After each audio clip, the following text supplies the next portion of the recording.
함께 보시겠습니다. 나단이 다윗에게 이르되 당신이 그 사람이라. 이스라엘의 하나님 여호와께서 이와 같이 이르시기를 내가 너를 이스라엘 왕으로 기름 붓기 위하여 너를 사울의 손에서 구원하고 내 주인의 집을 내게 주고 내 주인의 아내들을 내 품에 두고 이스라엘과 유다 족속을 내게 맡겼느니라. 만일 그것이 부족할 것 같으면 내가 내게 이것저것을 더 주었으. 같이 읽겠습니다. 그러한데 어찌하여 내가 여호와의 말씀을 업신여기고 나 보기에 악을 행하였느냐. 내가 칼로 햇사람 우리아를 치되 암몬 자손의 칼로 죽이고 그의 아내를 빼앗아 내 아내로 삼았도다. 아멘. 디모데에 배우신 여러분을 주님의 이름으로 환영하고 또 축복합니다. 우리 앞뒤 좌우에 계신 분들하고 한번 이렇게 인사했으면 좋겠습니다. 참 잘 오셨습니다. 네, 여러분 피곤하시죠? 지금 중간 시험도 보시고 이것저것 피곤하신 것 같은데 한번 우리 기지개를 한번 켜고 하나의 말씀 좀 들어보겠습니다. 좀 주무시면 안 되니까 한번 좀 몸을 푸시고. 뚜둑뚜둑 소리가 여기까지 막 나는데 여러분 몸을 좀 있는 것 기지개를 켜신 다음에 앞에 보시고 같이 하나님 말씀 보도록 하겠습니다. 네, 요즘에 저희 집에 감기 바이러스가 돌고 있습니다. 근데 이제 저희 아들이죠, 김희안이부터 얼마 전부터 얘가 콜록콜록 해대기 시작하더니 이제 급기야 이제 제 아내까지 콜록콜록 하더라고요. 막 그러더니 이제 좀 있으니까 자기가 이게 열이 난다는 거예요, 몸에서. 그래서 한번 이제 만져보라고 해서 만졌더니 이렇게 조금 엄마야. 네, bless you. 네, 감기 걸렸나요? 벌써 바이러스가 거기까지 갔나? 네, 그래서 이제 열이 난다 그래서 이렇게 열을 재봤더니 세상에 제 아내가 열이 40도까지 오더라고요. 그래서 와, 제가 제 아내랑 알고 지낸 지가 이제 9년째입니다. 좀 있으면 이제 10주년인데 결혼한 지 10주년이 아니고 알고 지낸 지가. 네, 그런데 한 번도 제 아내가 그렇게 아파 본 적이 없는 사람인데 최근에 좀 많이 아픈 것 같아요. 그래서 이제 조금 나아졌습니다. 조금 나아졌는데 그래서 막 약도 먹고 막 이랬습니다. 근데 제가 이제 애도 콜록콜록거리고 아내도 콜록콜록거리고 그래서 이런 상황 가운데 이제 살아남으려고 발버둥 막 치고 있는 거 아닙니까?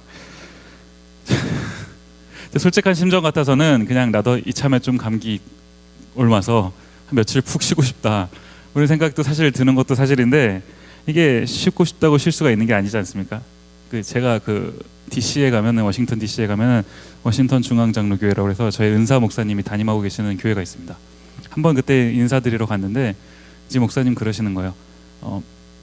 자기가 아픈데 아프다고 쉬면은 시간을 부도 맞는 느낌이다. 그래서 나는 아파도 쉴 수가 없다, 이런 말씀을 하시더라고요. 그래서 한 1년 전쯤에 이제 그 얘기 들은 것 같은데 그때는 이제 그게 무슨 말인지 잘 몰랐는데 지금은 조금 알 것 같더라고요. 이게 제가 아프다고 쉬면 되겠습니까? 아프다고 일을 그만하면 이제 멈추는 일들이 막 생기는 거예요. 그래서 이제 아파도 못 아프고 이제 막 발버둥을 막 치고 있는 겁니다. 쉬고 싶어도. 그래서 막 집에서 비타민 C도 막 아침 저녁으로 챙겨 먹고 이제 또 그러다 보니까 막 운동도 조금씩 하고요. 어쩌다가 한 번씩 맨날은 못 하고 또 이제 저희 처제가, 사랑하는 우리 처제가 이제 형부 아플까봐 영양제도 챙겨주고 막. 여러분 부럽습니까? 결혼하십시오. 이런 거 아닙니까? 근데 제가 이제 발버둥을 막 치는데 그래도 이게 이제 비껴가지 못하더라고요. 이제 스물스물 그분이 오시는 겁니다. 사실 오셨습니다. 그분이 누구냐면 감기가 오셨어요. 근데 제가 지난주 주일부터 이제 몸이 조금씩 안 좋더라고요. 그래서 지난주 주일에 좀 아침에 LESL 찬양팀 하는데 못 간다고 이제 우리 팀장님한테 연락을 할까 하다가 어떻게 목사가 그러겠습니까? 그래서 그냥 일어나서 좀 늦었지만 왔고 막 이랬는데 주중에 조금 회복이 되는가 싶더니 이제 다시 막 조금씩 몸이 또 안 좋아지기 시작하는 거예요. 저의 진짜 간절한 바람은 그냥 요 정도만, 딱 봤을 때 막 너무 아파 보이진 않잖아요. 요 정도만 하고 그냥 넘어가기를 지금 간절히 기도하고 있는 그런 상황입니다. 근데 우리가 여러분 감기 한 번씩 다 걸려 보셨겠지만 이 마이크 이제 아무도 안 잡겠네요. 우리 감기 걸렸다는 사실을 어떻게 합니까? 이제 막 머리가 막 지끈지끈하고, 그죠? 막 근육이 온몸이 쑤셔오면서 속이 울렁거리기도 하고요. 뭐 그런 거 아닙니까? 열도 막 나고. 이게 뭐예요? 이제 몸이 뭔가 네가 지금 제정신이 아니니까, 제 상태가 아니니까 좀 쉬어라 이러면서 이제 사인을 주는 거 아닙니까? 이제 우리가 이것을 감기라고 하는데, 이제 이런 몸이 아프면 이런 몸들이 이제 이런 사인을 줘요. 근데 제가 이 사인들을 이제 받으면서 무슨 생각을 했냐 하니까, 우리가 이제 신앙생활을 할 때도 마치 이런 게 비슷하게 적용이 된다, 이런 생각을 했더라는 거예요. 무슨 말입니까? 우리가 신앙생활을 잘 할 때는, 여러분들이 이제 여러분들이 신앙생활을 잘 하실 때는 사실 이게 잘 몰라요. 근데 이제 우리가 신앙생활 하다가 조금 이제 침체가 찾아온다든지, 아니면 하는 일마다 잘 돼요.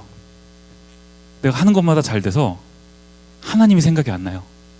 다 잘 되니까, 다 내가 잘한 건 줄 알고 하나님을 잊었다든지, 이제 이럴 때 뭔가 이제 신앙적으로 약간 문제가 생기는 타이밍 아닙니까? 이럴 때 이제 사인을 하나님께서 우리에게 주신다는 거예요. 이제 그 사인을 받고요, 빨리 돌아오면 문제가 되지를 않습니다. 근데 문제는 뭐예요?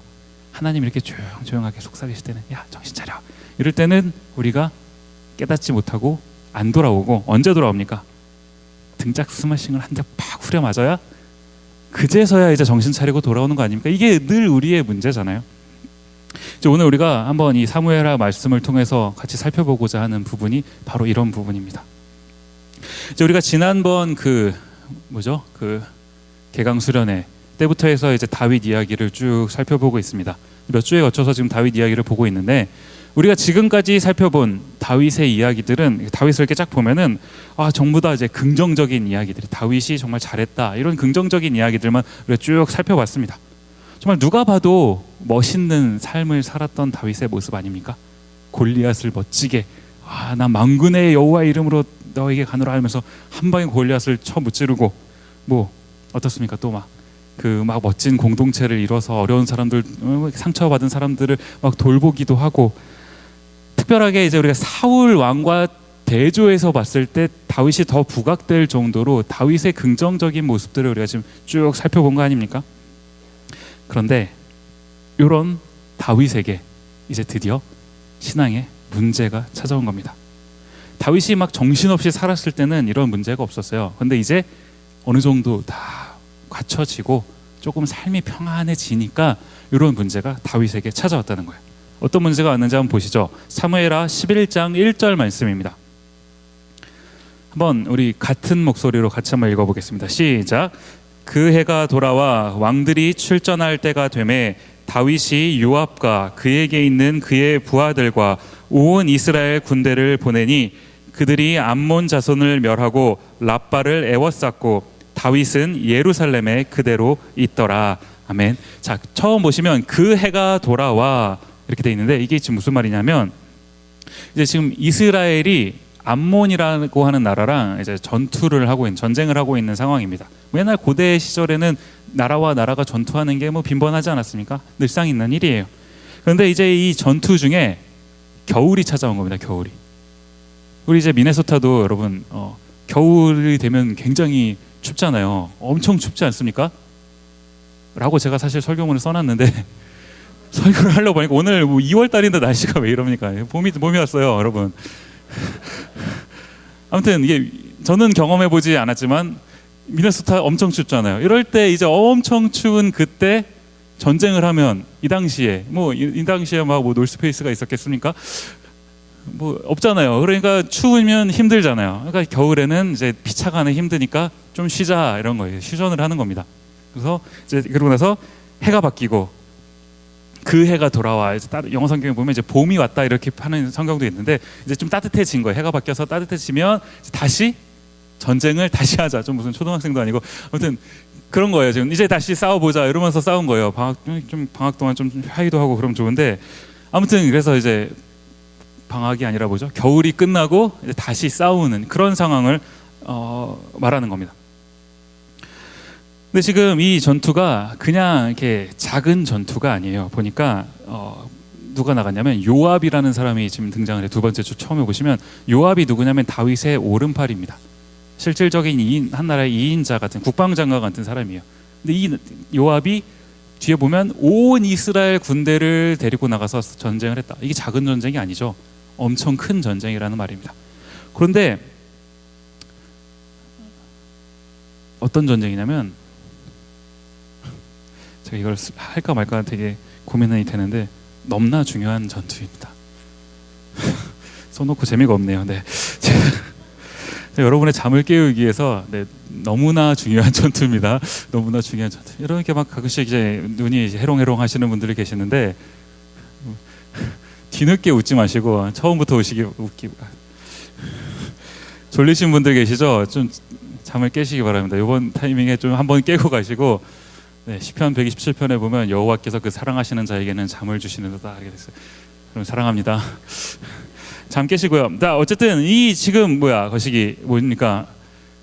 엄청나게 중요한 전투를 지금 하고 있는데, 이 전투, 요압과 온 이스라엘 군대가 나가서 암몬과 싸우는 이 위대한이 아니라 중요한 전투를 하고 있는 상황인데, 지금 뭡니까? 문제가 뭐예요? 정작 이스라엘의 왕이었던 다윗은 그 전쟁에 안 나갔다는 겁니다.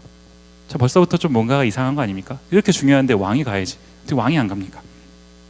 다윗의 일대기를 여러분 쭉 살펴보시면 이렇게 뭔가 이렇게 내가 어떻게 그런 걸 합니까? 하면서 뒤로 뺐던 사람이 아니에요.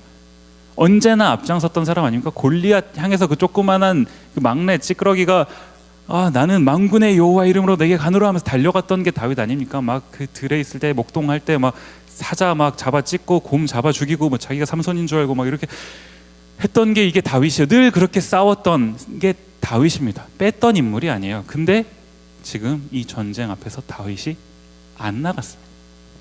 자기만 혼자 궁에 남았다고 성경이 기록하고 있는 겁니다. 굉장히 이제 이상한, 이게 심상치 않은 사인을 성경이 보내주고 있는 거 아닙니까? 이제 아니나 다를까 이제 여기서 일이 터지고 맙니다. 2절 말씀 보시죠. 제가 읽겠습니다. 저녁 때 다윗이 그의 침상에서 일어나 왕궁 옥상에서 거닐다가 그곳에서 보니 한 여인이 목욕을 하는데 심히 아름다워 보이는지라. 여러분 지금 한번 상상을 해보시기 바랍니다. 요압과 온 이스라엘 군대는 아주 중요한 전투를 하러 나갔습니다. 그런데 왕이라는 사람이 지금 뭐 하고 있습니까? 저녁 때에 일어났다. 저녁 때에 자야지 저녁 때에 왜 일어납니까? 이게 무슨 말이에요? 낮잠 자고 있었다는 소리죠. 낮잠 자다가 해가 이제 뉘웃뉘웃 저물 때가 되니까 이제 일어난 거예요. 일어났는데 저녁이면 그냥 또 자야지 왜 기어 나옵니까? 기어 나와가지고 할 일이 없으니까 이제 옥상을 이제 올라가는 거예요. 옥상은 왜 갔습니까? 뭐 기도하러 올라갔나요? 전투를 하나님 잘하게 해주십시오. 요압이 승리하게 하옵소서. 기도하러 갔습니까? 차라리 그럼 낫겠죠. 그게 아니라는 겁니다. 이제 가서 할 일 없이 이제 옥상을 이제 이렇게 막 거닐고 있는데 문득 뭘 봤습니까? 어떤 여자가 목욕을 하는 장면을 딱 본 겁니다. 여러분 이게 그 당시에 한번 집 구조를 저도 안 가봐서 정확하게는 모르겠습니다만 우리가 옛날에 이제 고전적인 영화들 같은 거 보면은 그 옛날 장면들 좀 상상이 가지 않습니까? 구조를 대충 생각해 보시면 느낌이 오실 거예요. 이제 왕의 집은 왕궁은 보안상의 이유로 제일 아래보다는 제일 위쪽에다가 이제 짓지 않겠습니까? 집을. 그러면 이제 거기다가 게다가 옥상까지 올라갔으니 이제 다 보이는 거예요. 이 아래 동네가 다 보이는 겁니다. 게다가 옛날에 그 옛날 집들이 이렇게 막 그 뭐라 그러죠? 창문이 막 잘 돼 있어가지고 막 이중창, 삼중창 해갖고 안 보이게끔 반투명 이런 게 있었겠습니까? 없잖아요. 그러니까 이제 다윗이 맘만 먹으면 이렇게 보면은 보이는 그런 상황이라는 거예요. 근데 여기서 이제 좀 정상적인 다윗이 이제 좀 정상적이고 영적으로 문제가 없는 상태 같았으면 아마 성령 충만했으면 여러분 같았으면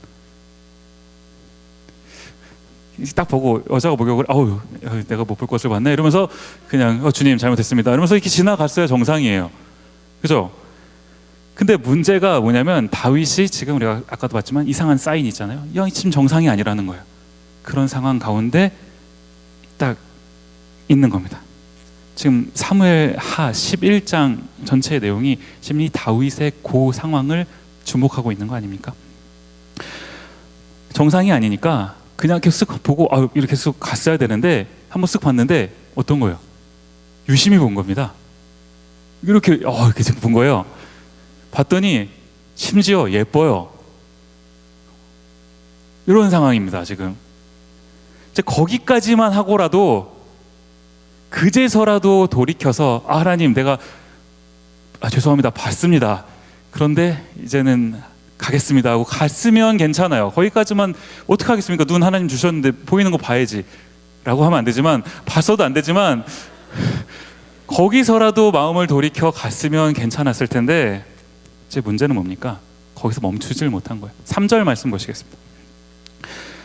이제 제가 읽습니다. 다윗이 사람을 보내 그 여인을 알아보게 하였더니 그가 아뢰되 그는 엘리암의 딸이요 햇사람 우리아의 아내 밧세바가 아니니까 하니, 이제 사람을 보내서 저 여자가 누군지 한번 알아봐라 이런 겁니다. 그래서 이제 사람을 보냈어요. 이제 그 사람이 갔다 와서 어쩌고 저쩌고 해서 이 사람이 우리아의 아내 밧세바가 아닙니까?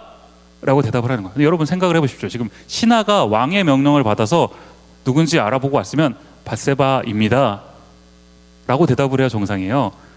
근데 밧세바가 아닙니까? 이게 지금 무슨 말입니까? 왕이시여, 지금 내가 보니까 좀 이상한데 이 사람 유부녀입니다. 건들지 마십시오. 이런 거 아닙니까? 하나님께서 지금 다윗에게 여러 차례 기회를 주고 계세요. 빨리 마음을 돌이켜 회개하기를. 근데 이미 틀어져 버린 다윗은 들리지가 않는 거예요. 하나님의 그 사인이 보이지가 않는 겁니다. 전혀 눈치를 채지를 못하고 있는 상황이라는 거예요. 제가 요즘에 저 자신을 볼 때 굉장히 비참하다고 느낄 때가 있습니다. 언제냐면 가끔씩 이제 제가 가끔씩이 아니라 매일 하긴 하는데 밤마다 샤워를 하거든요. 가끔씩 샤워를 맨날 합니다. 근데 이제 샤워를 하다가 이제 거울이 이렇게 있잖아요. 샤워를 하고 나면 이제 거울이 있는데 가끔씩 이제 제가 이렇게 옆으로 서서 이제 거울을 봐요. 그러면은 이제 배가 이렇게 나온 거예요. 거울을 제가 요즘 지금 힘을 주고 있어서 안 보이는데 힘을 줘도 보이는 것 같긴 한데, 어쨌든 가끔씩 이제 거울을 보면서 제 배를 보면은 배가 너무 많이 나온 거예요. 이게 아무리 아저씨라고 해도 배가 이렇게 나오면. 근데 이제 저를 진짜 비참하게 하는 게 뭐냐면, 배가 이렇게 나와 있는데 그 밤에 그거를 보고 있는데 배가 고파요. 이게 저를 완전히 이제 힘들게 만드는 거 아닙니까? 배가 이미 안 먹어도 며칠은 살 것 같은데 배가 고파요. 그러면 제가 이제 이거를 그냥 안 먹고 그냥 자면 그 다음날 아침에 일어났을 때 얼마나 가뿐합니까, 여러분? 안 먹고 밤에 이제 빈속으로 자면 아침에 개운하잖아요. 근데 제가 이제 맨날 거기서 무너지는 거예요. 어떻습니까? 그 밤에 냉장고를 열어서 자기 사랑하는 콜라를 이렇게 딱 보면은 이게 얼마나 아름다워 보입니까? 이게 통통한 것이 이제 막 이렇게 땀도 흘리고 막 시원하고, 그죠?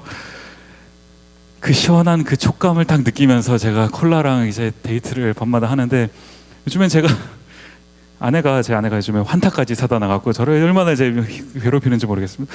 아무튼 이제 정신을 못 차리고 제가 맨날 밤마다 그것을 무너져서 이제 콜라와 함께 밤을 보내는 겁니다. 제가 그렇게 맨날 무너지니까 이제 살이 안 빠지고 맨날 이 지경 아닙니까? 지금 다윗이 마찬가지 비슷한 상황 가운데 놓인 겁니다. 멈췄어야 돼요. 멈췄어야 됩니다. 그런데 욕심이 욕심을 낳고 욕심이 또 욕심을 낳고 이렇게 발전됐다는 거예요. 결국에는 어떻게 됩니까? 이 다윗이 이를 저지르고 맙니다. 4절 말씀 보시죠. 다윗이 전령을 보내어 그 여자를 자기에게로 데려오게 하고 그 여자가 그 부정함을 깨끗하게 하였으므로 더불어 동침함에 그 여자가 자기 집으로 돌아가니라.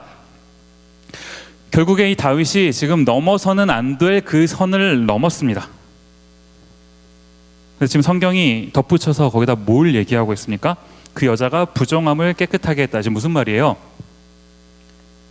여성의 생리가 끝났다 이 말입니다. 지금 그런 상황 가운데 다윗이 이런 짓을 한 거고, 그 다음에 어떻게 된 겁니까? 5절 말씀 보시죠. 그 여인이 임신함에 사람을 보내 다윗에게 말하여 이르되 내가 임신하였나이다 하니라. 이 일로 인해서 이 밧세바라는 여자가 임신하게 됐다는 말입니다. 자, 우리가 그 정상적인 그 교육 과정을 밟은 사람이라면 이제 과학과 성교육 이런 걸 통해서 배우지 않습니까? 지금 이 밧세바가 임신한 아이가 누구 아이입니까? 원래 남편인 우리아의 아이일 가능성이 있습니까? 안 배우셨나요? 없죠? 없습니다. 지금 이 아이는 성령으로 잉태가 된 거 아니라면 누굽니까? 다윗의라는 소리야. 야고보서 1장 15절에 보면 이런 표현이 있어요. 욕심이 잉태한 즉 죄를 낳고 죄가 장성한 즉 사망을 낳느니라. 욕심이 발전돼서 사망까지 간다라는 것을 야고보 성경에서 야고보서를 통해서 우리한테 말해주고 있는 거 아닙니까?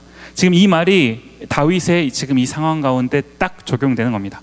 지금 다윗이 아주 작은 자기의 욕심 때문에 이 일을 시작을 했는데 이 죄를 감추기 위해서 자꾸 죄를 짓게 되는 건데, 이제 그 죄를 덮기 위해 계속 죄를 짓는 가운데 다윗이 첫 번째 하는 행동이 뭐냐?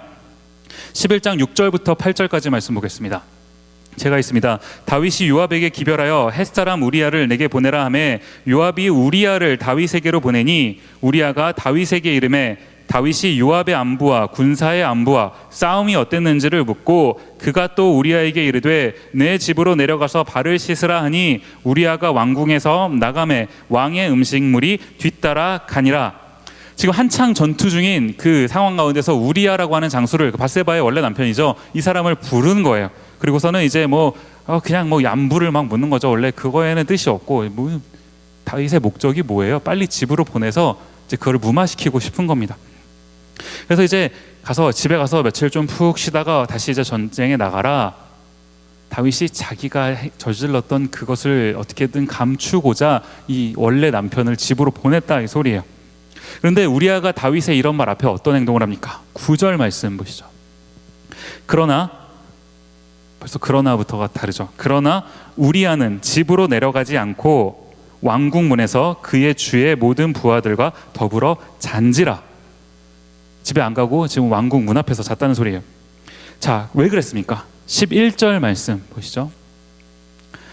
우리아가 다윗에게 이르되 언약궤와 이스라엘과 유다가 야영 중에 있고 내 주 요압과 내 왕의 부하들이 바깥 들에 진치고 있거늘 내가 어찌 내 집으로 가서 먹고 마시고 내 처와 같이 자리이까? 내가 이 일을 행하지 아니하기로 왕의 살아계심과 왕의 혼의 살아계심을 두고 맹세하나이다 하니라. 정말 멋있는 사람 아닙니까? 지금 전투 중에 있고 모두가 다 전투하고 있는데 어떻게 나 혼자 집에 가서 발 뻗고 자면서 아내랑 희희낙낙하면서 맛있는 거 먹고 어떻게 그러겠습니까? 그럴 수 없다라는 거예요. 다윗이 지금 이처럼 훌륭한 부하를 거느리고 있었다는 겁니다. 그런데 다윗이 지금 짓고 있는 그 다윗의 죄가 이러한 훌륭한 부하를 바로 눈앞에서 보고 있음에도 불구하고 그를 깨닫지 못하게 한다는 거예요. 결국 다윗이 자신의 죄를 숨기기 위해 두 번째 행동으로 뭘 합니까? 이런 충성스러운 부하 우리아를 죽게 만들었다는 거예요. 14절 15절 말씀을 보겠습니다. 아침이 되매 다윗이 편지를 써서 우리아의 손에 들려 요압에게 보내니 그 편지에 써서 이르기를 너희가 우리아를 맹렬한 싸움에 앞세워 두고 너희는 뒤로 물러가서 그로 맞아 죽게 하라 하였더라. 우리아를 죽이라는 편지를 지금 우리아 손에 들려서 보내는 겁니다. 그리고 정말 어떻게 됩니까? 16절 17절 말씀. 요압이 그 성을 살펴 용사들이 있는 것을 아는 그곳에 우리아를 두니 그 성 사람들이 나와서 요압과 더불어 싸울 때 다윗의 부하 중 몇 사람이 엎드려지고 그 다음에 햇사람 우리아도 죽으니라. 어떻게 보면 지금 여기까지는 이 다윗의 계획대로 잘 진행된 것 같습니다. 이제 적당히 시간이 지나면요, 사람들의 이제 기억 속에서 이 일이 잊혀질 거고 그냥 그렇게 평안하게 살면 됩니다. 그런데 아무도 이 일을 모른다 하더라도 이 일을 누가 알고 계십니까? 하나님이 알고 계시죠. 하나님께서 지금 다윗의 하는 일을 지켜보고 계셨다는 겁니다. 그리고선 이 다윗을 어떻게 평가하십니까? 26절 27절 말씀. 우리아의 아내는 그 남편 우리아가 죽었음을 듣고 그의 남편을 위하여 소리내어 우니라.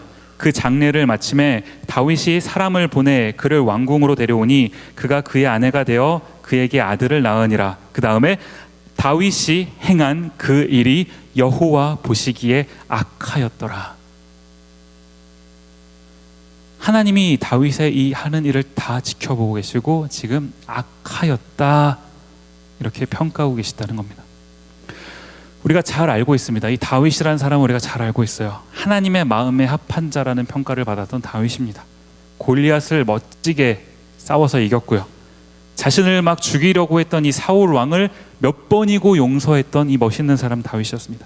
아까도 얘기했지만 상처를 가진 그 사람들을 이제 한데 아둘람굴이라고 하는 곳에 이제 불러 모은 건 아니지만 모인 사람들을 거기서 이제 보듬어 주면서 얼마나 멋진 공동체를 이끌었던 누가 봐도 멋있는 이 다윗 아닙니까? 그런데 그런 다윗이 지금 한순간의 욕심 때문에 인생의 밑바닥까지 내려갔다는 겁니다. 여러분, 죄는요 굉장히 사소한 것에서 시작됩니다. 죄를 이게 사소해 보이기 때문에 내가 컨트롤할 수 있다라는 그런 교만에서 여러분 벗어나시기 바랍니다. 우리는요 절대로 죄를 컨트롤할 수 없습니다. 그래서 어떻게 해야 됩니까? 컨트롤할 수 없으면 어떻게 됩니까? 우리 요셉의 예에서 보는 거 아닙니까? 도망가야 돼요. 여기 연애하시는 분들, 연애를 안 하시는 분들도 괜찮습니다. 여러분이 여러분의 몸과 마음을 스스로 잘 조절할 수 있을 거라고 생각하시면 착각입니다. 여러분 믿지 마세요. 여러분 스스로를 절대로 믿지 마십시오. 어느 날 이제 누군가가 여러분의 그 사랑하는 그 상대편이라 할지라도 그 사람이 어느 날 갑자기 여러분을 이제 그윽한 눈빛으로 쳐다보면 정신 차리셔야 됩니다. 딱 선에도. 여러분 그렇게 어느 날 갑자기 이렇게 나를 평소와 다른 눈빛으로 이 사람이 쳐다보면 도망가셔야 됩니다. 여러분 도망가십시오. 막 이렇게 쳐다보면 이러면서 마음이 갑자기 이제 막 두근두근 세근 네근 뭐 이러면서 여러분 잠 깨시라고 제가 열심히 노력한 두근두근 하면서 이렇게 막 같이 막 그윽한 눈빛으로 서로 쳐다보고 이러지 마시고 이러지 마세요 하면서 도망가셔야 됩니다. 절대로 여러분의 남자친구를 믿지 마십시오. 그 늑대 같은 인간 어떻게 믿습니까? 요즘엔 자매도 못 믿어요. 여러분 형제들 조심하십시오. 요즘엔 무서운 세상이에요. 보지 마시고 도망가세요. 그냥 그윽하게 왜 쳐다봅니까? 나중에 결혼하고 그윽하게 쳐다보세요. 결혼하고 살아남으시기를 여러분 주님의 이름으로 축원합니다. 근데 도망가셔야 돼요. 도망가서 살아남으십시오, 여러분. 네. 이제 다윗의 이 사건이요 사무엘하 11장을 딱 끝나면서 이제 이렇게 그냥 마무리되나 보다 싶었는데 아닙니다. 사무엘하 12장으로 넘어가면서 하나님께서 이제 이 다윗의 문제를 끝까지 한번 짚고 넘어가시는 거예요. 확실하게 하시는 겁니다. 왜 그랬습니까? 하나님께서는 지금 다윗에게 원하시는 게 뭐예요? 네가 이 문제를 직시하고 회개하고 다시금 나에게 돌아와라. 하나님 원하시는 거 그거 아닙니까? 그래서 이제 어느 날 하나님께서 나단 선지자라고 하는 한 선지자를 다윗에게 보내십니다. 이제 뭐라고 얘기하냐면 이제 12장 1절부터 4절까지 말씀 조금 긴데 제가 읽겠습니다. 한번 잘 보십시오. 여호와께서 나단을 다윗에게 보내시니 그가 다윗에게 가서 그에게 이르되 한 성읍에 두 사람이 있는데 한 사람은 부하고 한 사람은 가난하니 그 부한 사람은 양과 소가 심이 많으나 가난한 사람은 아무것도 없고 자기가 사서 기르는 작은 암양 새끼 한 마리뿐이라. 그 암양 새끼는 그와 그의 자식과 함께 자라며 그가 먹는 것을 먹으며 그의 잔으로 마시며 그의 품에 누움으로 그에게는 딸처럼 되었거늘 어떤 행인이 그 부자에게 오매 부자가 자기에게 온 행인을 위하여 자기의 양과 소를 아껴 잡지 아니하고 가난한 사람의 양 새끼를 빼앗아다가 자기에게 온 사람을 위하여 잡았나이다 하니. 여러분 지금 이게 무슨 내용인지 이해가 가십니까? 이제 그 나단 선지자가 다윗에게 이제 가서 어떤 이야기를 해주는 거예요. 보니까 한 이제 마을에 부자가 있었고 가난한 사람이 있었는데 부자는 뭐 이제 양도 많고 뭐도 많고 재산도 많고 뭐 이런 상황이고 이제 가난한 사람은 꼴랑 암양 새끼 한 마리, 자꾸 새끼 하니까 이상한데 이제 암양 한 마리가 이제 있었다 이런 거예요. 그런데 이제 어느 날 이 부자한테 손님이 찾아온 거예요. 그래서 이제 손님한테 맛있는 걸 대접해 줘야 되는 거 아닙니까? 근데 이 부자가 뭐 그러니까 부자가 됐는지 모르겠어요. 자기가 아까운 거예요. 자기 거를 안 잡고 그 하나 암양 한 마리 있는 그 가난한 사람의 그 암양을 뺏어다가 요리를 해서 손님을 대접해 줬다. 뭐 이런 내용 지금 아닙니까? 지금 이 얘기를 나단 선지자로부터 이제 딱 다윗이 듣고 있는 상황인데 그 얘기를 딱 들으니까 지금 다윗이 어떻게 됐습니까? 이제 야마가 확 돈 거예요. 여러분의 제가 죄송합니다. 여러분 잠을 깨우기 위해서 제가 이제 전문 용어를 사용한 건데 다윗이 진심으로 화가 난 겁니다. 이 얘기를 들으니까 어떻게 그런 인간이 다 있어? 그런 인간은 어떻게 해야겠다 하면서 뭐라고 얘기를 합니까? 5절 6절 말씀에 다윗이 이렇게 얘기합니다. 다윗이 그 사람으로 말미암아 노하여 나단에게 이르되 여호와의 살아계심을 두고 맹세하노니 이 일을 행한 그 사람은 마땅히 죽을 자라. 그가 불쌍히 여기지 아니하고 이런 일을 행하였으니 그 양 새끼를 4배나 갚아줘야 하리라 한지라. 다윗이 지금 이 이야기를 듣고 흥분해서 나단 선지자한테 막 이렇게 얘기해. 죽여야 됩니다. 양 새끼를 4배나 갚아줘야 됩니다. 막 흥분해서 얘기를 하니까 그 얘기를 이제 나단 선지자가 쭉 듣고 있는 거예요. 다윗이 말을 그칠 때까지 쫙 듣고 있다가 근데 다윗이 할 말을 다 하고 그 얘기를 딱 그치니까 다윗 앞에서 나단 선지자가 불같이 뭐라고 얘기합니까? 7절 말씀. 나단이 다윗에게 이르되 당신이 그 사람이라.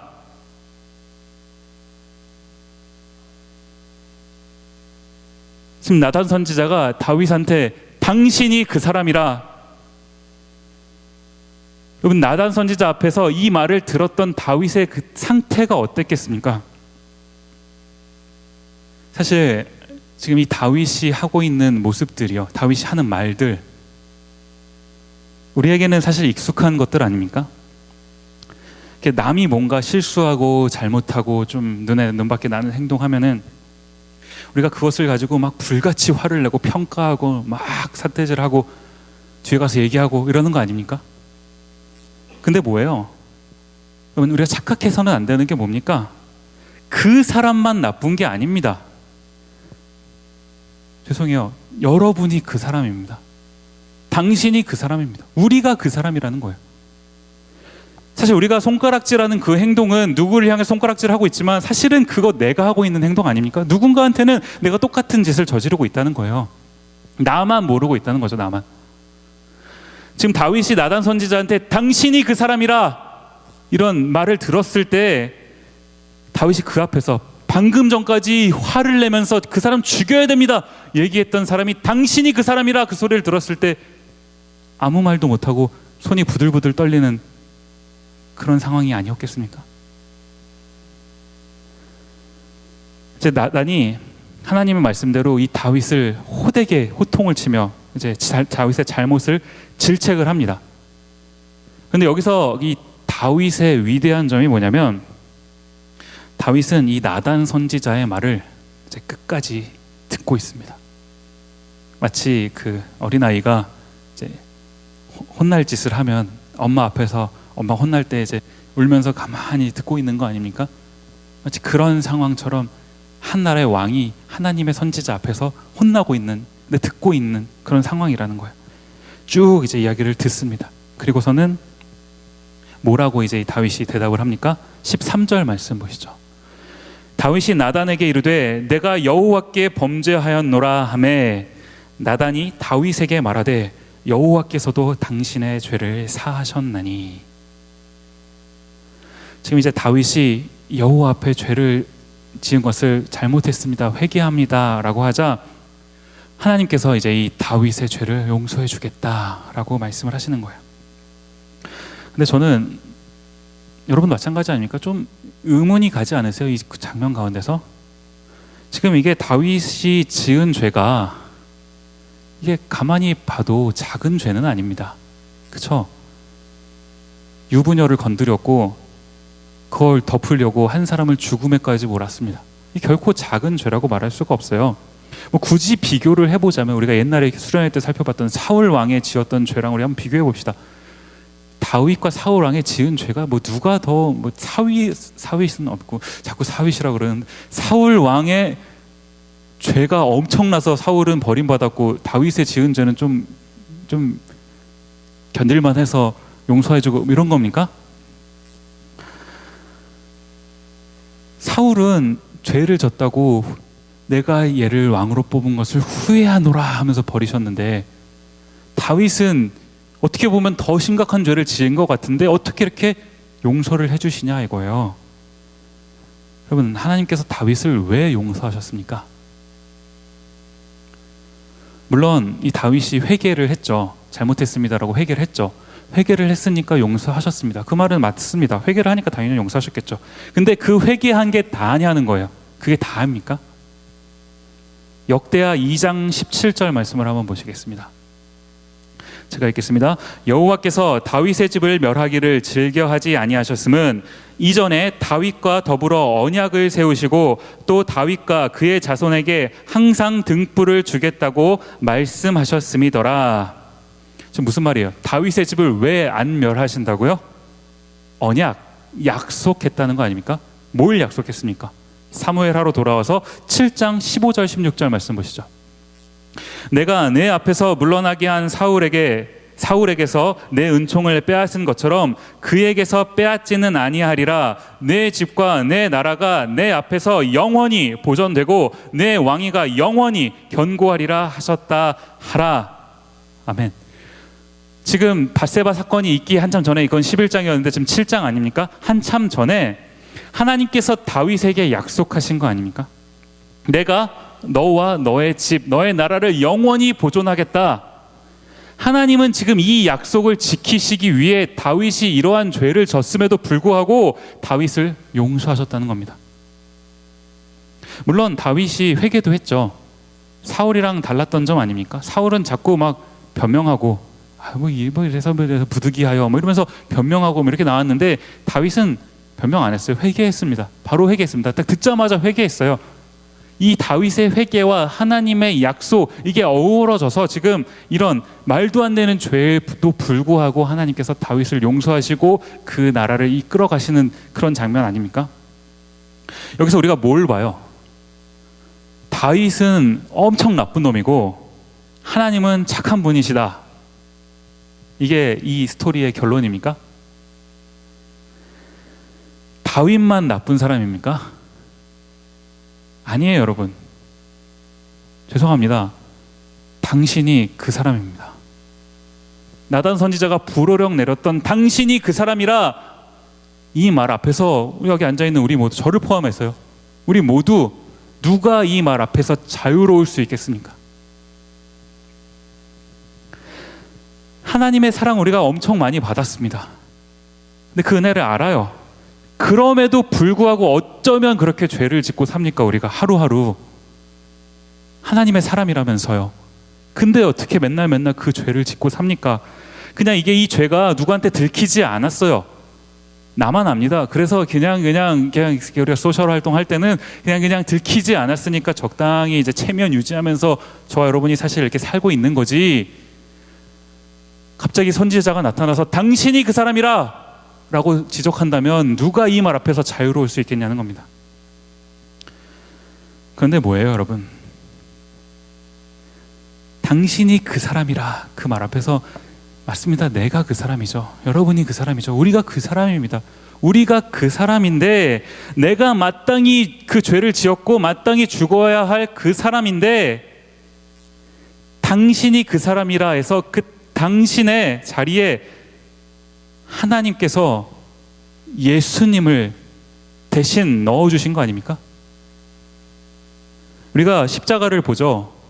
지금 아까 우리 재민이 형제 기도할 때도 사순절 기간이라고 얘기했는데, 우리 십자가를 묵상하는 기간이죠. 우리 십자가를 볼 때마다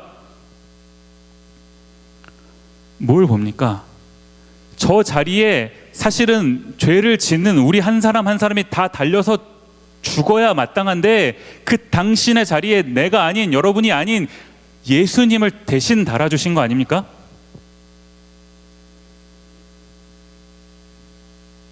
왜 하나님이 그런 선택을 하셨습니까? 우리가 회개해서요?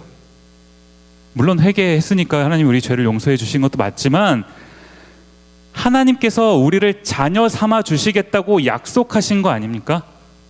아브라함 이후로부터 너를 믿는 너희를 내가 자녀 삼아 주겠다 하나님께서 약속하셨기 때문에 그 약속을 이루시기 위해서 우리가 맨날 그 많은 죄를 짓고 살고 있지만 하나님이 그 죄를 잊으시고 또 용서해 주시고 또 용서해 주시는 거 아닙니까?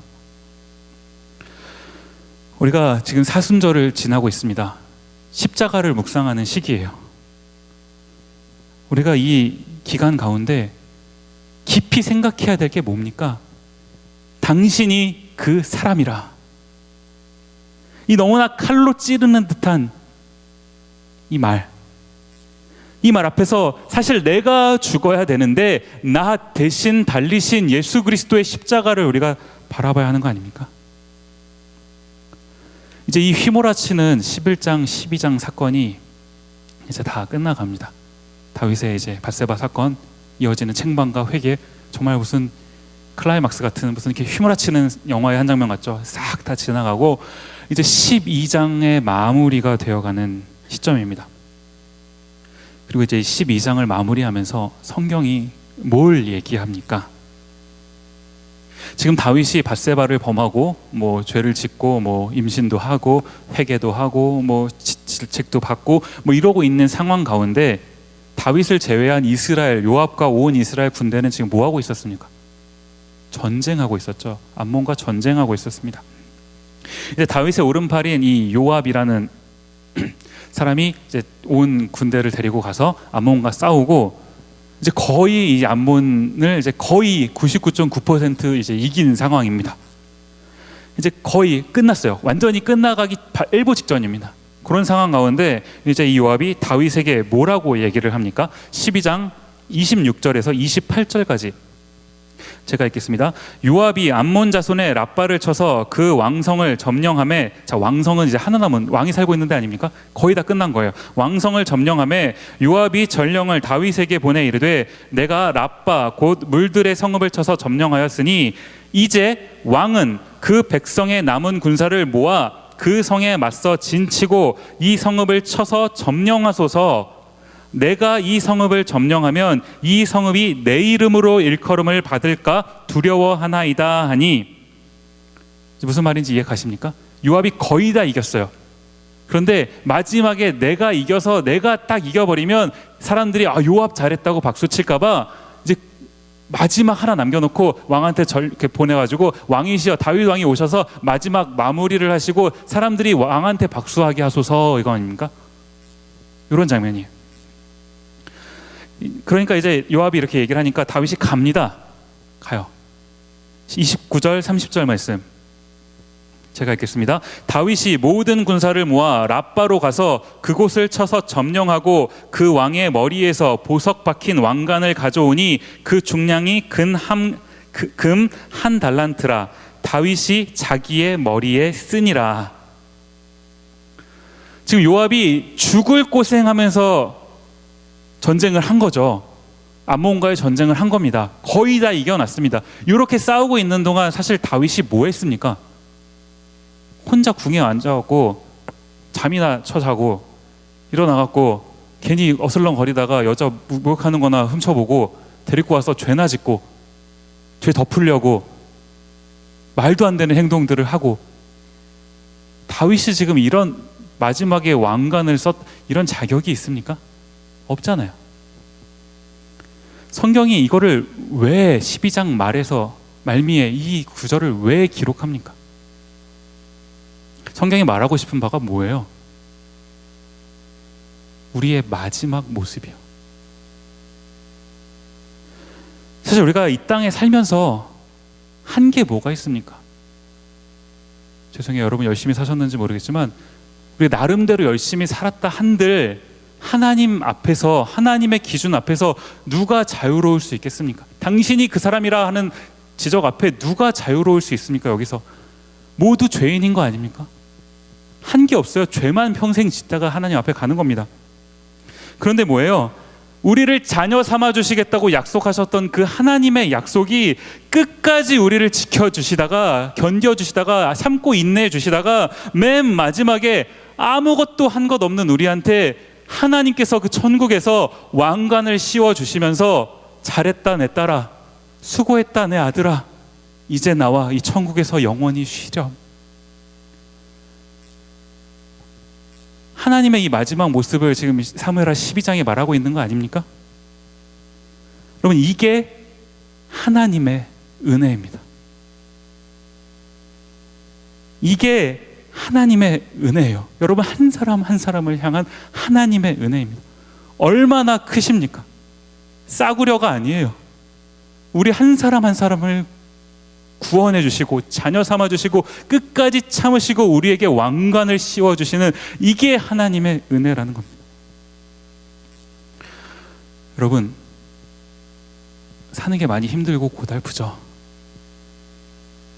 이 세상 살아가면서 우리 때로 무너질 수도 있고 때로 넘어질 수도 있지만, 여러분 한 사람 한 사람을 향하신 이 하나님의 은혜를 기억하시면서 사시는 여러분이 되시기를 간절히 소원합니다. 우리 이 찬양 같이 시간 부르면서 나아가기를 원합니다. 주는 완전합니다 라는 찬양인데요, 찬양팀 식구들 앞에 같이 도와주셨으면 좋겠고요.